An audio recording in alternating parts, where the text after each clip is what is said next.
नमस्कार, स्वागत है आपका जी बिजनेस में। मैं हूं दीपक डोभाल। वक्त तो चला है बुलेट बुलेटिन का। अगले आधे घंटे में आपको दिखाएंगे देश और दुनिया की तमाम बड़ी खबरें और साथ ही साथ बात होगी कोरोना अपडेट्स की, और इसके अलावा बात होगी मार्केट और कारोबार के अपडेट्स की भी। तो आइए शुरू करते हैं आज का बुलेट बुलेटिन।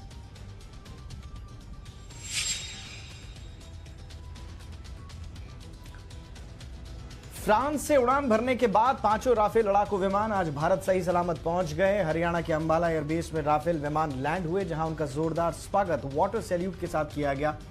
इस दौरान वायुसेना चीफ RKS भदौरिया भी मौजूद रहे। फ्रांस से मिलने वाली राफेल विमानों की यह पहली खेप है। इन विमानों ने कल फ्रांस से उड़ान भरी थी, जिसके बाद ये UAE में रुके और आज दोपहर को अंबाला पहुंचे। रक्षा मंत्री राजनाथ सिंह ने राफेल का भारत की जमीन पर उतरने का वीडियो पोस्ट किया है। रक्षा मंत्री ने कहा कि आज से सेना के इतिहास में एक नए युग की शुरुआत हुई है।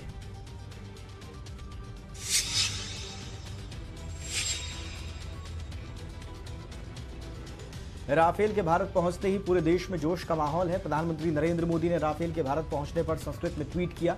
इसका मतलब है राष्ट्र रक्षा से बढ़कर न कोई पुण्य है, न कोई व्रत है, न कोई यज्ञ है। गृहमंत्री अमित शाह ने भी कहा कि रफ्तार से लेकर हथियार तक राफेल सबसे आगे है। उन्होंने ट्विटर पर लिखा कि मैं आश्वस्त हूं कि ये वर्ल्ड क्लास फाइटर जेट्स एक गेम चेंजर साबित होगा। रक्षा मंत्री राजनाथ सिंह ने ट्विटर पर लिखा कि अगर किसी को हमारी नई क्षमता से चिंतित होना चाहिए तो उन्हें होना चाहिए जो हमारी क्षेत्रीय अखंडता को खतरे में डालना चाहते हैं।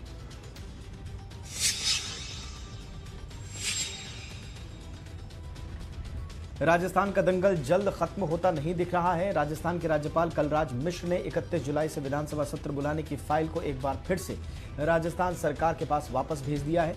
इस पर मुख्यमंत्री अशोक गहलोत ने राज्यपाल से जाकर मुलाकात की, लेकिन राज्यपाल कलराज मिश्र 31 जुलाई से विधानसभा का सत्र बुलाने पर राजी नहीं हुए। ये तीसरी बार है जब राज्यपाल ने गहलोत सरकार की अपील को खारिज किया है। राज्यपाल ने विधानसभा सत्र बुलाने के लिए 21 दिन का नोटिस देने की शर्त रखी है, जिससे कांग्रेसी बेहद नाराज है।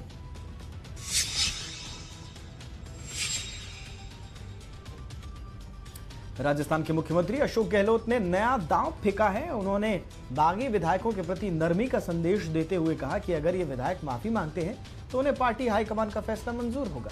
अशोक गहलोत के इस बयान को CM की ओर से बागी सचिन पायलट को भेजा गया समझौते का निमंत्रण माना जा रहा है। जयपुर में प्रदेश कांग्रेस कमेटी के कार्यक्रम में उन्होंने कहा कि आप देख सकते हैं कि बगावत करने वालों का क्या हश्र हुआ।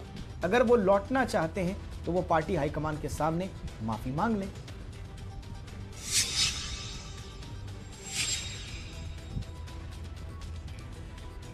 बसपा मुखिया मायावती राजस्थान की गहलोत सरकार से अब पूरी तरह से भिड़ने का मन बना चुकी हैं। बीजेपी के बाद अब BSP ने भी राजस्थान हाईकोर्ट में 6 विधायकों के कांग्रेस में विलय के खिलाफ याचिका दाखिल की है। यह याचिका बसपा महासचिव सतीश मिश्रा की ओर से दाखिल की गई है। विधायकों का कांग्रेस में विलय पर मायावती कई बार विरोध कर चुकी हैं। मायावती ने कल कहा था कि पहले भी कोर्ट जा सकते थे, लेकिन हम उस समय का इंतजार कर रहे थे। अब हमने कोर्ट जाने का फैसला किया है। इस मुद्दे को हम जाने नहीं देंगे, इसे सुप्रीम कोर्ट तक ले जाएंगे।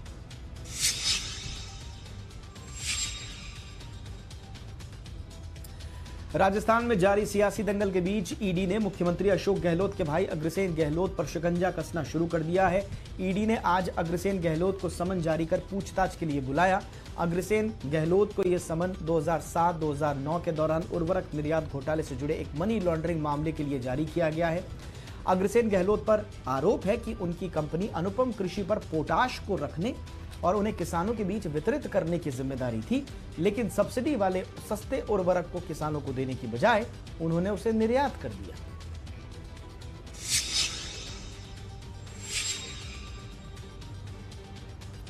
मानव संसाधन विकास मंत्रालय का नाम शिक्षा मंत्रालय कर दिया गया है। कैबिनेट ने इस प्रस्ताव पर मुहर लगा दी है। कैबिनेट की बैठक में मोदी सरकार ने नई शिक्षा नीति को भी मंजूरी दी। मानव संसाधन विकास मंत्रालय ने प्रस्ताव दिया था कि मंत्रालय का मौजूदा नाम बदलकर शिक्षा मंत्रालय कर दिया जाए। अब पूरे उच्च शिक्षा क्षेत्र के लिए एक ही रेगुलेटरी बॉडी होगी, ताकि शिक्षा क्षेत्र में अव्यवस्था को खत्म किया जा सके। इसे national higher education regulatory authority यानी कि NHERA या higher education commission of India तय किया गया है।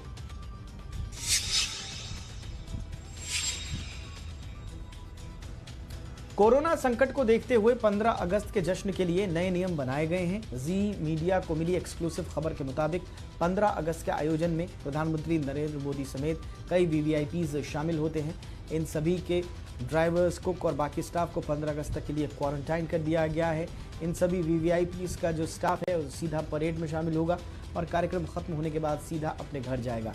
15 अगस्त तक परेड में शामिल हर सरकारी वाहन को रोजाना सैनिटाइज करने के भी सख्त आदेश दिए गए हैं।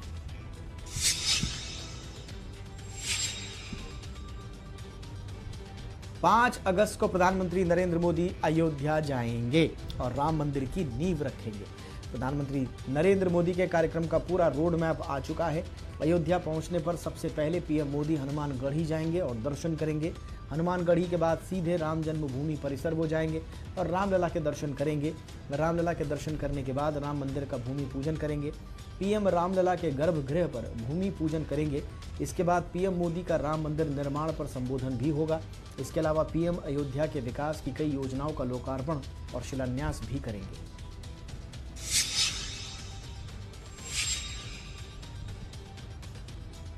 राम मंदिर निर्माण के भूमि पूजन के गवाह आम लोग नहीं बन पाएंगे। मंदिर की जिम्मेदारी संभाल रहे राम जन्मभूमि तीर्थ ट्रस्ट की ओर से आम जनता से भूमि पूजन वाले दिन अयोध्या न आने की अपील की गई है।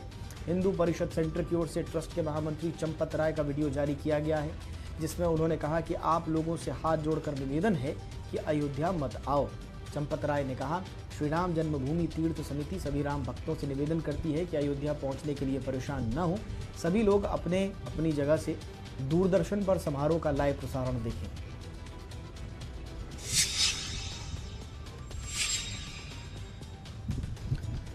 जुलाई एक्सपायरी से पहले बाजार सुस्ती के साथ बंद हुए हैं। सेंसेक्स 422 अंक और निफ्टी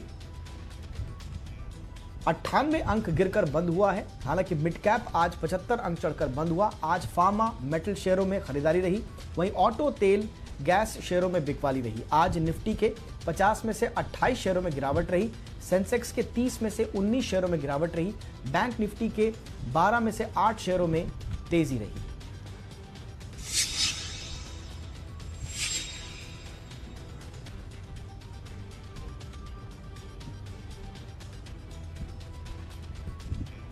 आज की गिरावट में फार्मा शेयरों में अच्छी खरीदारी देखने को मिली। डीआरएल, जुबिलेंट लाइफ, एफडीसी और टोरेंट फार्मा तेजी के साथ बंद हुए हैं। बैंकिंग शेयरों में IndusInd bank, Punjab national bank, IDFC bank और एक्सिस बैंक में तेजी रही। मेटल शेयर भी आज चमके। टाटा स्टील और जेएसडब्ल्यू स्टील में तेजी देखने को मिली। मारुति के खराब नतीजों ने ऑटो शेयरों का मूड खराब किया। महिंद्रा एंड महिंद्रा, हीरो मोटो और मारुति में गिरावट का आलम रहा। आज आईटी शेयर भी सुस्त रहे। HCL, take, Cyient, take Mahindra और टीसीएस गिरावट के साथ बंद हुए।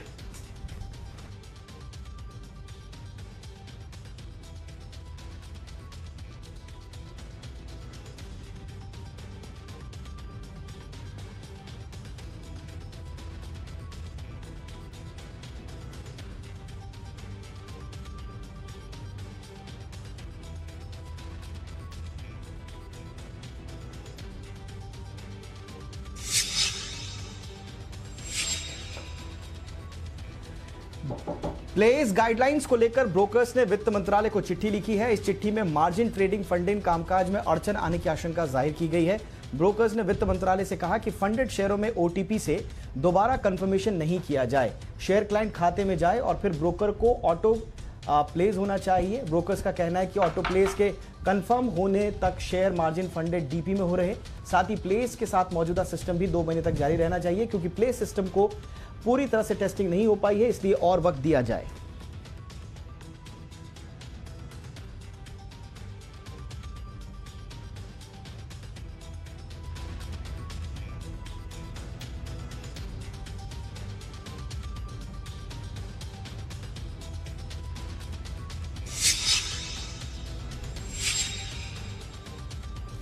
देश की सबसे बड़ी कार निर्माता कंपनी मारुति सुजुकी पर लॉकडाउन के चलते वो घाटे में आ गई है। मारुति को पहली तिमाही में 249 करोड़ रुपए का घाटा हुआ है। पिछले साल इसी तिमाही में 1435 करोड़ रुपए का मुनाफा हुआ था और मार्च तिमाही 2020 में कंपनी को 1291 करोड़ रुपए का मुनाफा हुआ था। रेवेन्यू में 79% की गिरावट आई है और ये जून तिमाही में 4106 करोड़ रुपए रहा। दरअसल कंपनी ने जून तिमाही के दौरान सिर्फ 76,599 गाड़ियां ही बेची हैं, जो कि पिछले साल के मुकाबले 81% कम है। पिछले साल मारुति ने 4,02,600 गाड़ियां बेची थी।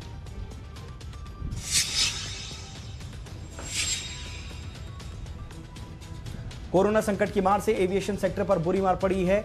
एयरलाइंस इंडिगो ने पहली तिमाही में खराब नतीजे पेश किए हैं। पहली तिमाही में कंपनी मुनाफे के मुकाबले घाटे में आ चुकी है। कंपनी को पिछले साल इसी तिमाही में 1200 करोड़ रुपए का मुनाफा हुआ था, लेकिन इस बार कंपनी को 2,850 करोड़ रुपए का घाटा हुआ। एयरलाइंस की आय भी 9,420 करोड़ रुपए से गिरकर 767 करोड़ रुपए रह गई है। कंपनी का एबिटा भी घटकर 1,420 करोड़ रुपए रह गया है।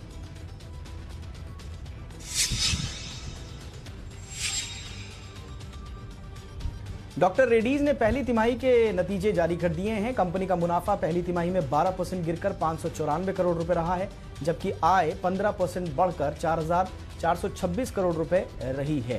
पहली तिमाही में कंपनी का एबिटा 908 करोड़ रुपए के अनुमान के मुकाबले 1,162 करोड़ रुपए रहा और इस दौरान कंपनी की ग्लोबल कारोबार में जो आय है वो 3,298 करोड़ रुपए से बढ़कर 3,507 करोड़ रुपए रही है। वहीं भारतीय कारोबार आय 696 करोड़ रुपए से घटकर 626 करोड़ रुपए रही है।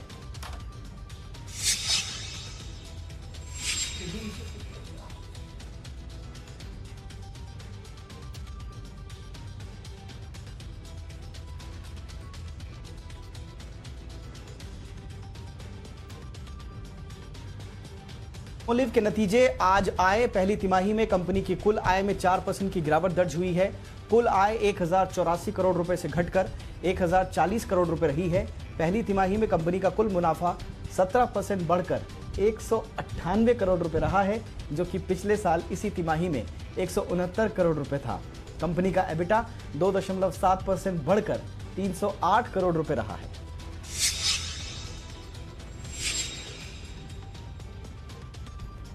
सेबी के नतीजे जारी करने की जुगत में जुटी लिस्टेड कंपनियों को बड़ी राहत दी गई है। सेबी ने कंपनियों को अप्रैल जून तिमाही के नतीजों को जारी करने की मियाद 15 सितंबर तक बढ़ा दी है। कंपनी 15 सितंबर तक अपने तिमाही, हाई ईयरली और सालाना नतीजे तक जारी कर सकेंगी।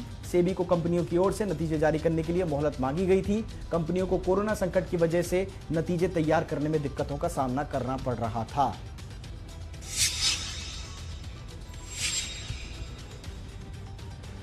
सोने चांदी में तेजी का दौर आज भी जारी रहा। सोने ने आज फिर से नई रिकॉर्ड ऊंचाई को छू लिया। एमसीएक्स पर सोने ने 52,846 की नई ऊंचाई को छुआ।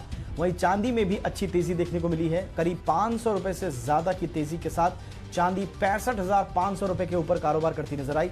अंतर्राष्ट्रीय बाजार में भी सोने चांदी में तेजी के साथ कारोबार हुआ। कॉमेक्स पर सोना $1,950 के ऊपर मजबूती में बना रहा और पिछले 3 महीने में सोने ने 17% तो चांदी ने करीब 60% का जोरदार रिटर्न दिया है। निवेश मांग बढ़ने और सप्लाई कम होने से कीमतों को सपोर्ट मिल रहा है।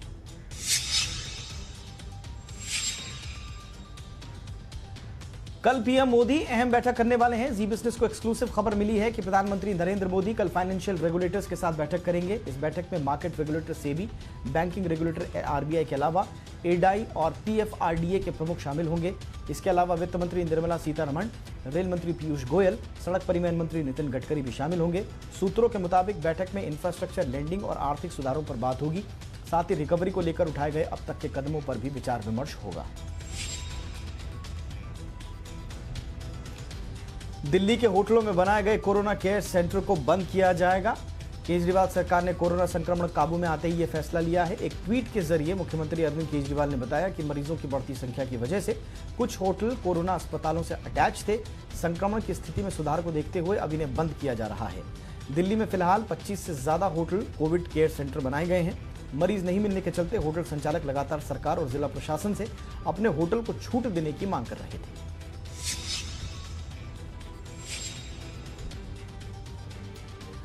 कोरोना वायरस का संक्रमण देश में लगातार फैलता ही जा रहा है। 24 घंटे में कोरोना वायरस के 48,513 नए केसेस आए हैं। जिससे देश में कुल कोरोना वायरस मामलों का आंकड़ा बढ़कर 15,31,669 तक पहुंच गया है। इस दौरान 768 लोगों की जान भी गई है, जिससे मरने वालों की संख्या बढ़कर 34,193 हो गई है। हालांकि मरीजों के ठीक होने की रफ्तार भी बढ़ी है। 24 घंटे के भीतर 35,286 लोग पूरी तरह से ठीक हो गए। देश में कोरोना का रिकवरी रेट 65.24% हो गया है। कोरोना वायरस के एक्टिव मामलों का आंकड़ा 5 लाख के ऊपर है।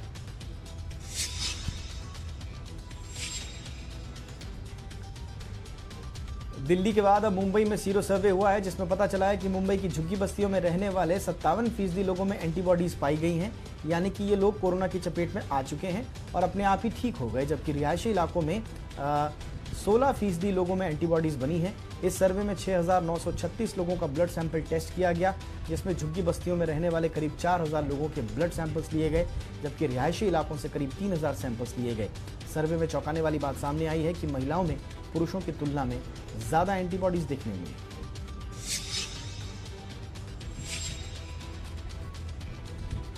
केंद्र सरकार की 20,000 करोड़ रुपए की लागत की प्रस्तावित सेंट्रल विस्टा परियोजना मामले में सुप्रीम कोर्ट में सुनवाई हुई। केंद्र ने सुप्रीम कोर्ट में हलफनामा दाखिल कर इस परियोजना की जरूरत को बताया और केंद्र ने कहा कि लगभग 100 साल पुराना संसद भवन अपनी उम्र के संकेत दे रहा है। ये इमारत कई सुरक्षा मुद्दों का सामना कर रही है, जिसमें गंभीर आग और भूकंप से सुरक्षा भी शामिल है। केंद्र सरकार ने बताया कि अभी 51 से ज्यादा मंत्रालय अलग अलग जगह हैं। कई के जो विभाग है वो किराए के मकानों में चल रहे हैं, जिसका 1,000 करोड़ रुपया सालाना किराए पर ही चला जाता है।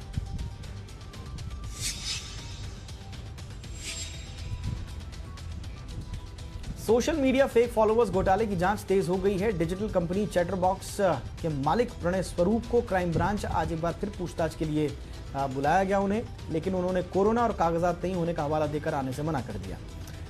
शनिवार को भी क्राइम ब्रांच ने प्रणय से पूछताछ की थी। प्रणय स्वरूप ने अपने बयान में 30,000 क्लाइंट्स होने की बात कही थी। आज प्रणय को इन 30,000 क्लाइंट्स की लिस्ट को पूरे प्रोफाइल के साथ क्राइम ब्रांच को सौंपना था। क्राइम ब्रांच ने कंपनी की पिछले 4 सालों की इनकम का पूरा ब्यौरा भी मांगा है।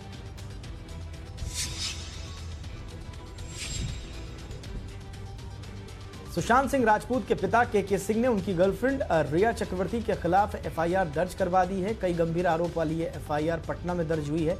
अभिनेता सुशांत सिंह राजपूत की मौत के मामले में उनके परिवार के वकील विकास सिंह ने मुंबई पुलिस पर देर से एफआईआर कराने का आरोप भी लगाया, क्योंकि मुंबई पुलिस एफआईआर दर्ज नहीं कर रही थी, बल्कि सुशांत के पिता पर बड़े प्रोडक्शन हाउस का नाम लेने का दबाव बनाया जा रहा था। दूसरी ओर रिया ने सुप्रीम कोर्ट में याचिका देकर पटना में दर्ज कराई एफआईआर मुंबई ट्रांसफर करने की मांग की है।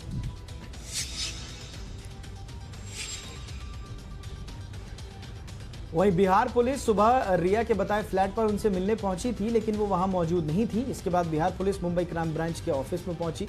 बिहार पुलिस के अधिकारी उनकी एक्स मैनेजर दिशा शालियान की आत्महत्या से जुड़ी डिटेल, उनकी पोस्टमार्टम रिपोर्ट और फॉरेंसिक विसरा रिपोर्ट को भी मुंबई पुलिस से ले चुके हैं। ये भी कहा जा रहा है कि बिहार पुलिस सुशांत के सीए से भी इस मामले में पूछताछ करेगी।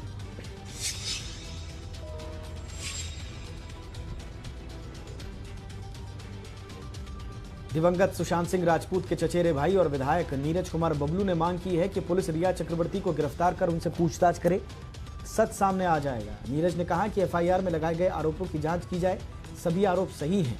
बबलू सिंह ने यह भी कहा कि पटना पुलिस मुंबई गई हुई है और उसकी जांच कर रही है। वो चाहते हैं कि मुंबई पुलिस बिहार पुलिस की पूरी मदद करे।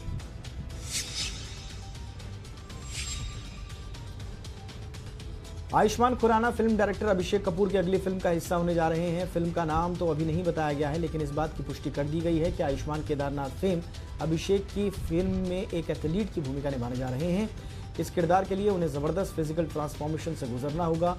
अक्टूबर में फिल्म की शूटिंग शुरू हो जाएगी, जिसे अगले साल वर्ल्ड वाइड रिलीज किया जाएगा।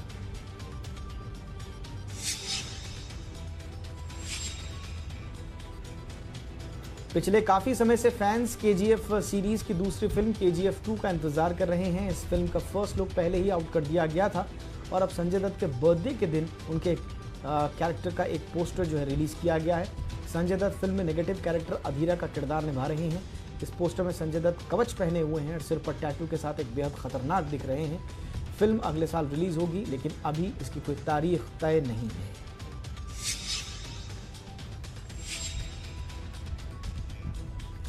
वेस्टइंडीज को टेस्ट सीरीज में 2-1 से शिकस्त देने के बाद England cricket team ICC test ranking में तीसरे नंबर पर पहुंच गई है। हालांकि इंग्लैंड इस पायदान पर दूसरे टेस्ट के बाद ही आ गई थी, लेकिन अब 226 अंकों की मजबूती के साथ वो इस पायदान पर काबिज है। आईसीसी टेस्ट रैंकिंग में नंबर 1 पर भारतीय क्रिकेट टीम है।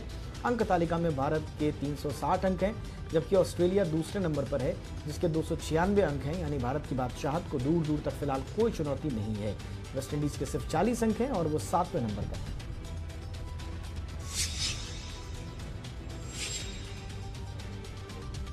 सचिन तेंदुलकर शतक बनाना जानते थे, लेकिन उसे दोहरा या तिहरा शतक में बदलने की कला में बहुत माहिर नहीं थे।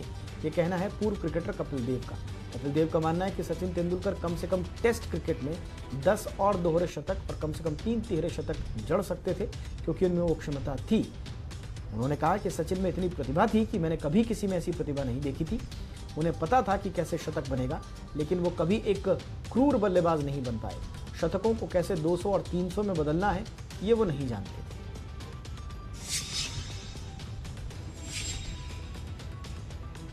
इंडियन प्रीमियर लीग की गवर्निंग काउंसिल की बैठक 2 अगस्त को होगी। इस बैठक में इस साल संयुक्त अरब अमीरात में होने वाली आईपीएल के कार्यक्रम को अंतिम रूप दिया जाएगा। इसमें आईपीएल की 8 टीमों में होने वाली समस्याओं, स्टैंडर्ड ऑपरेटिंग प्रोसीजर्स और पूरे कार्यक्रम पर चर्चा होगी। हालांकि सूत्रों के अनुसार कार्यक्रम तैयार कर लिया गया है, टीमों के सामने उसको रखा जाएगा। इसके बाद उसकी आधिकारिक घोषणा कर दी जाएगी। खेल मंत्रालय से बीसीसीआई को आईपीएल के लिए हरी झंडी मिल चुकी है, लेकिन गृह और विदेश मंत्रालय से इजाजत मिलना बाकी है।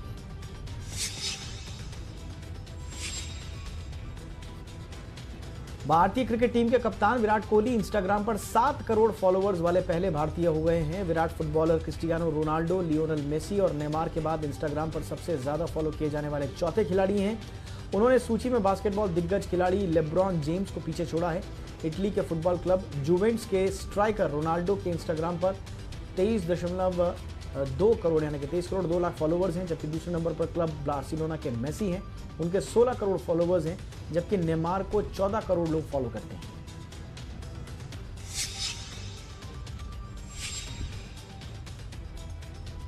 पूर्व विश्व चैंपियन विश्वनाथन आनंद को एक बार फिर हार का सामना करना पड़ा है। Legends of chess online tournament के 8वें दौर में दुनिया के तीसरे नंबर के खिलाड़ी डिंग लिरेन ने उन्हें 0.5 से 2.5 से शिकस्त दी है। पिछले मुकाबले में लगातार 6 हार का क्रम तोड़ने वाले आनंद ने चीन के खिलाड़ी के खिलाफ पहली बाजी से 22 चाल में गंवा दी। दूसरी बाजी 47 चाल के बाद ड्रॉ रही, जिसके बाद लिरेन ने तीसरी बाजी मारी। 41 चाल में जीत दर्ज करके मुकाबला उन्होंने अपने नाम किया। आनंद अंक तालिका में 6 अंक जुटाकर लिरेन और पीटर लेको के साथ अंतिम स्थान पर है।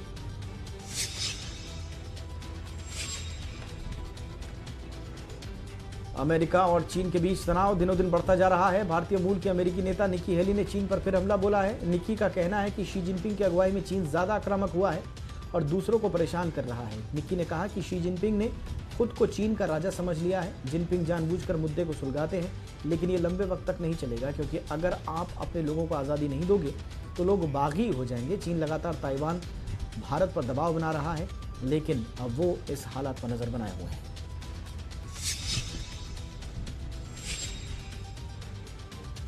चीन के खिलाफ अमेरिका ही नहीं, पूरी दुनिया खड़ी हो रही है। पहले चीन के सबसे करीबी मित्र देश रूस ने S-400 हथियारों की सप्लाई रोककर झटका दिया था।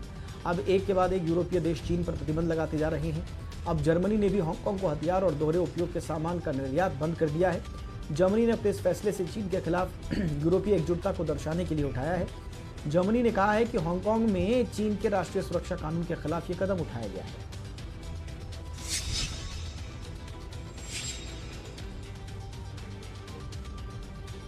डोनाल्ड ट्रंप जूनियर ने कोरोना वायरस को लेकर एक ट्वीट किया, जिसके बाद में ट्विटर ने उसे हटा दिया और जूनियर ट्रंप को ट्वीट करने से अस्थायी रूप से रोक दिया। ट्रंप जूनियर ने जो वीडियो ट्वीट किया था, उसमें एक ट्रंप समर्थित डॉक्टर बता रहा है कि कोरोना रोकने के लिए उन्हें मास्क पहनने की जरूरत नहीं है, जबकि हाइड्रोक्सी क्लोरोक्विन को बढ़ावा दिया जा रहा था। ट्विटर का कहना है कि यह वीडियो कोरोना के इलाज के बारे में गलत सूचना फैलाता है। ट्रंप जूनियर के अकाउंट को 12 घंटे के लिए बंद भी कर दिया गया, जिसे लेकर रिपब्लिकन ने ट्विटर का विरोध शुरू कर दिया है।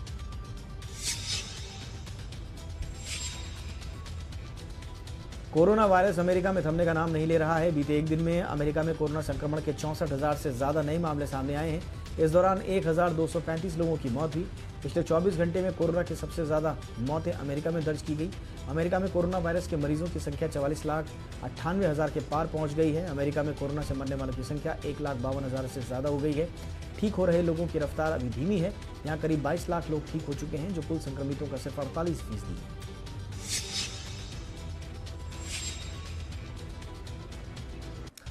प्रधानमंत्री नरेंद्र मोदी कल मॉरिशस के सुप्रीम कोर्ट की नई बिल्डिंग का उद्घाटन करेंगे। प्रधानमंत्री नरेंद्र मोदी के साथ मॉरिशस के प्रधानमंत्री प्रविंद जगन्नाथ भी होंगे। दोनों संयुक्त रूप से इस बिल्डिंग का उद्घाटन करेंगे। मॉरिशस में सुप्रीम कोर्ट की इस बिल्डिंग के निर्माण में भारत का अहम योगदान रहा है।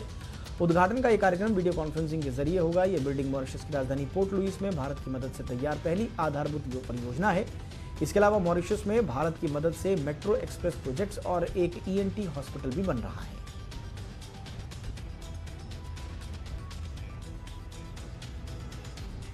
तो ये था आज का बुलेटिन। इजाजत दें, नमस्कार।